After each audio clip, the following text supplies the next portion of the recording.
Question. Il y a 4 grands camions qui ont procédé.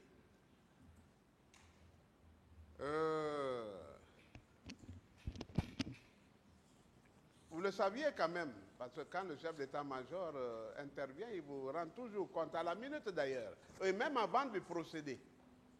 C'est ça? La question. Ah, mais c'est une question, je dis, n'est-ce pas? Non. Ah, donc ils agissent comme ça, sans vous, commandant en chef des forces armées. Mais le commandant en chef des forces armées, c'est un être humain comme vous qui délègue aussi ses pouvoirs. C'est ce qu'il faut savoir. Un commandant en chef ne veut pas dire qu'il peut jouer le rôle des ministres et de tous les officiers, du chef d'état-major général des armées et chef d'état-major particulier. Maître. Vous savez, le général Edouard Tia est mon ami de promotion. C'est quelqu'un de très réfléchi. Très, très réfléchi. Je parle de lui parce qu'il a participé à l'exécution de vos ordres à vous. Voulez-vous le livrer ou quoi?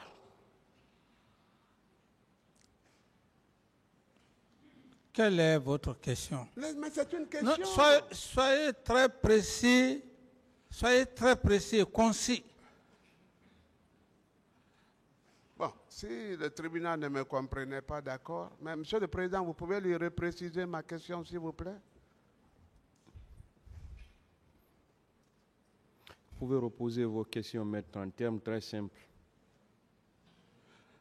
Et le général Edouard Théa ne peut pas agir sans vos instructions. Parce que vous lui avez instruit d'aller procéder au ramassage des corps. Il a effectué effectivement. Et vous dites que vous n'en étiez pas informé. Parce que chef d'état-major, comment on appelle, commandant en chef, vous avez délégué le pouvoir. C'est-à-dire que la délégation ne vous rendait pas compte, ce n'était pas nécessaire, c'est ça?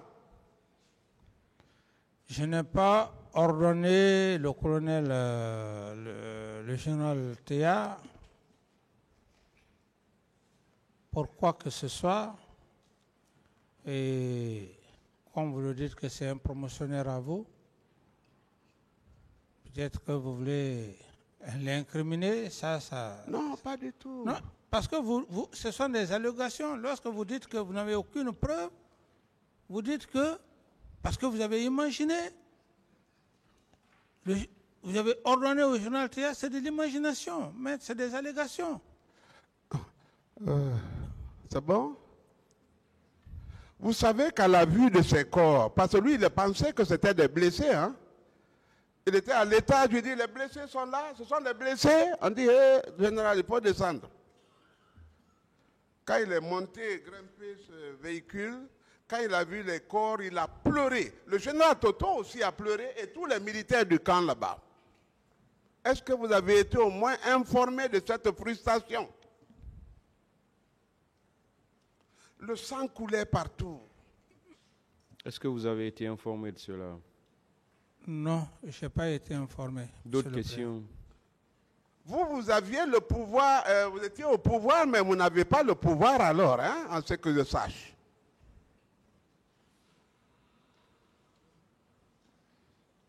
Évaluez-vous.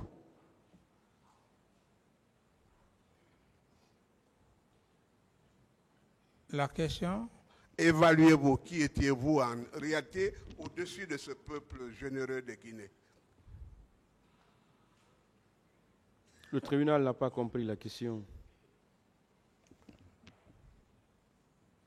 Il ne sait pas qu'il y avait assez de corps dans le véhicule, que même ces généraux pleuraient, que toute une garnison pleurait parce que dans le véhicule, il y a le sang qui coulait et les gens étaient entreposés. Il dit qu'il n'était pas informé. Je lui dis quel genre de chef il était alors? Je dis de s'évaluer, de s'auto-évaluer alors.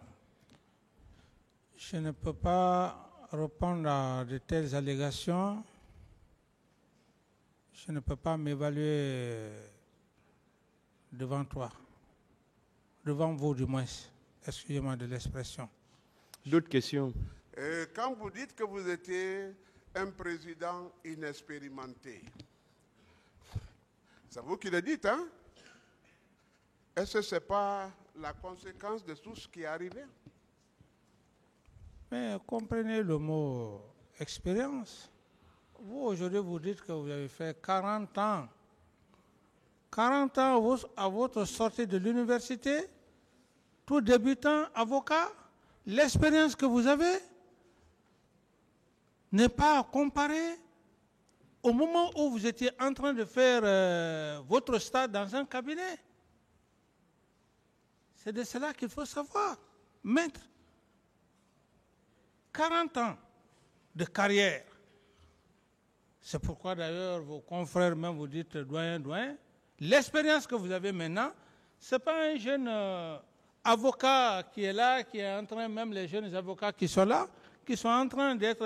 Non, c'est de l'expérience. C'est ce qu'il faut comprendre, maître. Quand on parle de l'expérience, j'apprécie d'ailleurs votre expérience. Parce que vous avez 40 ans d'expérience. C'est de cela que je parle.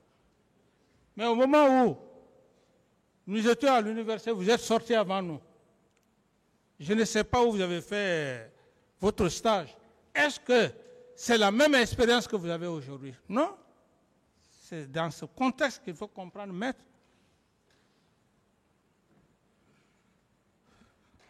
Je peux? Bien sûr. Vous voulez dire qu'on peut venir à la présidence de la République par essai et que même si ce essai doit causer de graves préjudices à la nation, on doit capitaliser ça au nombre de l'inexpérience, c'est ça? Non, bon, si vous voulez aller dans ce sens, je veux juste dire que toute chose a de l'expérience. Être un chef d'État,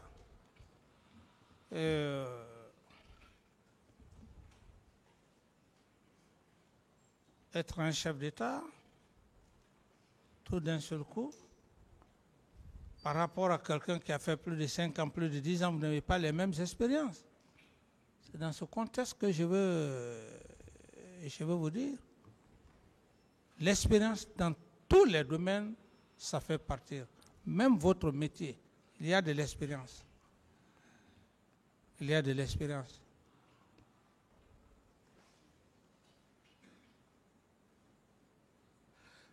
Ce que je ne comprends pas, c'est que quand Dieu élève quelqu'un à la dignité suprême, il lui dote de tout le mythe, de tout le génie. Qu'est-ce qu'il vous a laissé, lui? Mais je prie le même Dieu qu'il puisse vous élever à ce niveau, parce que, comme vous dites que vous avez été major à l'examen d'État, mais vous avez oublié aussi qu'il y a la première année, la deuxième année, la troisième année. Mais M. Sibalolamou Frédéric, ce n'est qu'à l'examen d'État. L'examen d'État, ce n'est qu'à l'examen d'État. Hein? Donc, si vous vous estimez, vous tapez la poitrine, je prie le même Dieu qui vous donne aussi cette ascendance. Voilà, c'est la réponse à votre question. Non, on veut parler des dégâts que votre inexpérience a causés au peuple de Guinée. C'est ça. Il n'y a pas de problème, maître. Voilà. Il n'y a pas de problème. Est-ce que vous êtes prêt à demander pardon? Assumez-vous cette responsabilité-là? Mais maître, j'estime que je suis obligé de faire de l'effort, pas pour vous, mais par rapport au tribunal. Sinon, je n'allais plus répondre à toutes ces questions.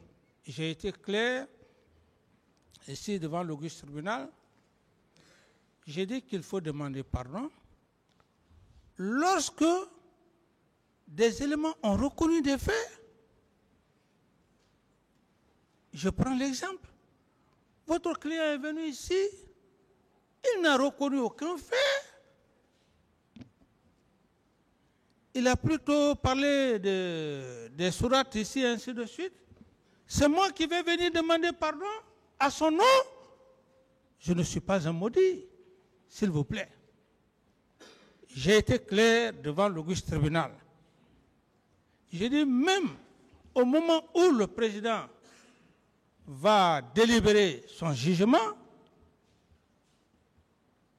en ce moment, la lumière est faite, je peux demander pardon pour une question morale, mais je ne peux pas demander pardon à des éléments qui sont allés perpétrer des faits crapuleux et qui ne reconnaissent pas. Je ne le ferai pas. Si c'est cette stratégie, et ce n'est même pas vous, maître, j'ai vu beaucoup de gens qui sont venus même à la maison centrale me conduire dans cette erreur. Ah, voilà, on va faire ça. Vous allez partir devant le président, vous allez demander pardon. Moi, venir devant monsieur le président, je demande pardon, mais il n'y a plus de jugement. Il n'y a plus de jugement. Qu'est-ce que je vais dire maintenant? Mais je vais parler, le procureur et les magistrats vont dire non, vous avez demandé pardon. Il faut demander pardon lorsque tu reconnais des faits. Mais on est devant un tribunal criminel. Mais je vous l'apprends. Je vous l'apprends. Si c'est votre stratégie que vous avez eu à mettre en place, où j'ai eu, comment dirais-je, j'étais même emmerdé, j'ai dit non. Je sais le pardon, pas pour les gens qui ont fait qui ont commis des faits crapuleux. Je ne demanderai pas pardon.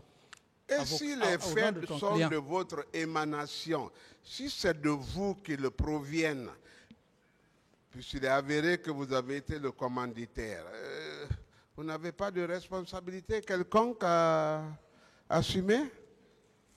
Oui, maître, vous savez, vous-même, depuis votre sortie, vous faites le droit pénal. Et je sais que vous connaissez mieux que moi parce que vous êtes un pénaliste. Et vous n'êtes pas novice. Si vous le dites, vous ne dites pas sur des principes. Sur des principes. Dans les règles de l'art. Par rapport à votre question, vous êtes pénaliste, vous savez très bien ce que c'est que les faits pénaux. Ce n'est pas comme ça, s'arrêter en train de parler, faire des hypothèses. C'est pour cette raison que les empereurs de poursuite sont là assis en train maintenant de vous attendre pour les exhiber tout ce que vous êtes en train de dire, l'ordre que vous êtes en train de parler, tout ça est consort. Et j'en ai fini, maître. C'est cela la démarche du ministère public. Mais monsieur le Président, vous allez convenir avec la défense du capitaine Moussa Dadis Camara que l'ordonnance qui vous saisit n'a fait que paraphraser les réquisitions du ministère public. C'est ce ministère public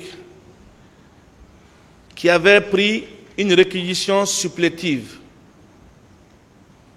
dans laquelle il a sollicité l'inculpation du capitaine Moussa Dadis Camara des faits de responsabilité de commandement des supérieurs hiérarchiques et chefs militaires. C'est le même ministère public qui a renoncé à sa demande. Ce ministère public n'a pas exercé de recours contre l'ordonnance de non-lieu, de réqualification et de renvoi, en instance comme en appel. C'est ce ministère public qui revient encore ici, après que le débat ait évolué, solliciter un retour en arrière. Je vais, Monsieur le Président, rappeler au dossier, à la page 20 des réquisitions du ministère public, les réquisitions définitives du 11 décembre 2017, rappeler ce que ce ministère public, c'est le même ministère public, même si 100 ans après, on revient sur ce dossier, on parlera du même ministère public. Les hommes passent, mais les institutions vont demeurer. C'est le parquet qui me fait face. Ce parquet qui a dit ceci dans ses réquisitions du 11 décembre 2017. Je cite. Que le dit article n'a-t-il pas expressément créé une corrélation entre la responsabilité de commandement des chefs militaires et autres supérieurs hiérarchiques et les infractions prévues et punies par les articles 192 à 197 du Code pénal, qu'il y a lieu dès lors de souligner. L'article 197 ne saurait utilement recevoir application dans la mesure où l'acte initial du 8 février 2010 a uniquement visé les infractions n'entrant pas dans les considérations législatives des articles 192 à 195 du Code pénal. Que les comportements antisociaux mis à la charge de Moussa Dadis Camara et Aboubakar Toumba Diakité tombent normalement dans les considérations de l'article 19, tombent normalement dans les considérations de l'article 19 du Code qui dispose la complicité est la participation d'un individu en pleine connaissance de cause à un crime ou à un délit dont un autre est l'auteur principal. C'est le parquet qui a parlé comme ça. Ce n'est pas la défense divisée qui a retrouvé son union sacrée. Ce n'est pas non plus la partie civile divisée. Ce n'est pas le ministère public ou ses accusés qui ont parlé ainsi. C'est eux qui demandent la requalification qui ont raisonné ainsi. De l'instance à la Cour suprême, Monsieur le Président, honorables assesseurs, les juridictions d'instruction ont observé et de façon scrupuleuse le principe de la légalité des délits et des peines sur lequel je vais revenir tout à l'heure. Monsieur le Président, ils ont tranché. Ils ont tranché en disant qu'au moment des faits,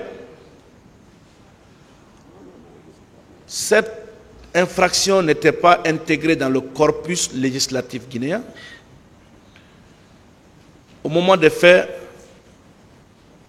c'était impossible d'envisager une poursuite de ces chefs. Cette question doit être écartée. Il est donc impossible en l'état de revenir sur une question définitivement tranchée. Par l'arrêt de la Cour suprême, les accusés ici présents ont été définitivement jugés des chefs de responsabilité de commandement hiérarchique et militaire. Monsieur le Président, pour accorder de l'intérêt à la question de requalification posée ici par le ministère public,